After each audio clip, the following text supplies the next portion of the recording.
Bonjour à tous et un grand merci d'être là pour ce nouveau rendez-vous du mercredi à partir de cette semaine. Nous allons voyager cette semaine, nous allons aller en Océanie. Je vais vous raconter un conte océanien qui s'appelle Le collier de coquillages. L'Océanie est un continent qui regroupe 16 pays, des grandes ou des petites îles, dont l'Australie, la Nouvelle-Zélande ou la Polynésie. Dans une petite île du Pacifique vivaient un homme, une femme et leur fils. Ils habitaient dans une petite cabane avec juste une natte pour dormir et pas grand-chose à manger. Dans cette île, il n'y avait pas d'argent. Et quand on voulait acheter des choses, on se servait de coquillages. Les riches avaient beaucoup de coquillages, les pauvres juste un peu. Mais l'homme et la femme n'en avaient pas du tout. Un jour, alors qu'ils se promenaient dans le village, le fils arriva devant un groupe d'hommes qui étaient en train de manger. Il s'arrêta et se mit à contempler ces plats si appétissants et qui sentaient si bon. L'un des hommes lui dit d'une grosse voix : « Eh bien, qu'est-ce que tu fais planté là à nous regarder ?» C'était le plus gros de tous. Il portait autour du cou 3 magnifiques colliers de coquillages de toutes les couleurs. Le garçon restait bouche bée. Il contemplait de si beaux coquillages, il ne pensait pas répondre. Alors l'homme se mit en colère. Il se leva et en faisant teinter les coquillages, il lui dit : « Eh bien, qu'est-ce que tu fais ? Réponds, pourquoi tu regardes mes coquillages comme ça ?» Il enleva un de ses colliers et l'agita sous le nez du garçon en disant fièrement : « Regarde-le bien, tu n'en auras jamais un aussi beau. » Et derrière lui, les autres hommes s'esclaffaient de rire en regardant la mine honteuse du garçon. Et pourtant, très vite le garçon se reprit, il regarda en face le gros homme et lui dit : « Un jour, j'aurai un collier bien plus beau que le tien, et j'en aurai beaucoup plus que toi. » L'homme fut tellement stupéfait que dans un premier temps, il ouvrait et fermait sa bouche comme un poisson, sans pouvoir parler. Et puis, il cria encore plus fort : « Fiche le camp d'ici, petit insolent, ou je t'écrase comme un petit escargot. Tu ne sais pas que celui qui a le plus de coquillages ici est le chef de l'île ? Et toi, moustique, tu prétends que tu auras plus de colliers que moi. Alors viens me les montrer. Et celui qui aura le plus de coquillages sera le chef de l'île. Mais je pense que tu n'auras jamais plus que cette miette de coquillage. » En disant cela, il cassa un minuscule morceau de coquillage qu'il jeta aux pieds du garçon. Celui-ci le ramassa sans rien dire et s'en alla sous le rire des hommes. La tête basse, il marcha jusqu'à la sortie du village et il rencontra une femme qui vendait des oranges dans un panier. Il lui montra son petit bout de coquillage et lui dit : « Bonjour madame, est-ce que je pourrais acheter une orange ? » La femme ne dit rien et prit la miette de coquillage. Puis elle ouvrit une orange en deux, en détacha un quartier et en sortit un pépin qu'elle tendit au garçon.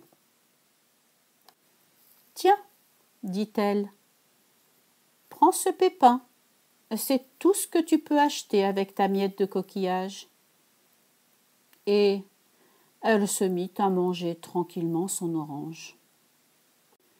Le garçon prit le pépin, retourna chez lui et le planta derrière la cabane. Puis il alla s'étendre sur la natte, triste et fatigué, et il s'endormit. Le lendemain matin, quand il se réveilla, Un arbre était sorti du pépin, et ses branches étaient si haut qu'on n'en voyait pas la cime. Alors le garçon grimpa aux branches, très haut, et arriva jusqu'au nuage. Arrivé tout en haut, il vit une maison accrochée au nuage. Il entra dans la maison et se retrouva nez à nez avec une femme très étonnée de le voir. « Comment es-tu arrivé jusqu'ici ? Tu sais que c'est très dangereux de rentrer dans la maison d'un esprit. Mon mari risque d'être fâché. »« Pourquoi serait-il fâché ? Je n'ai fait que grimper à l'arbre. » Mais la femme préféra le cacher sous une natte, car elle entendait son mari arriver. En effet, dès qu'il entra dans la maison, « je sens une drôle d'odeur ici. » Et il trouva très rapidement le garçon.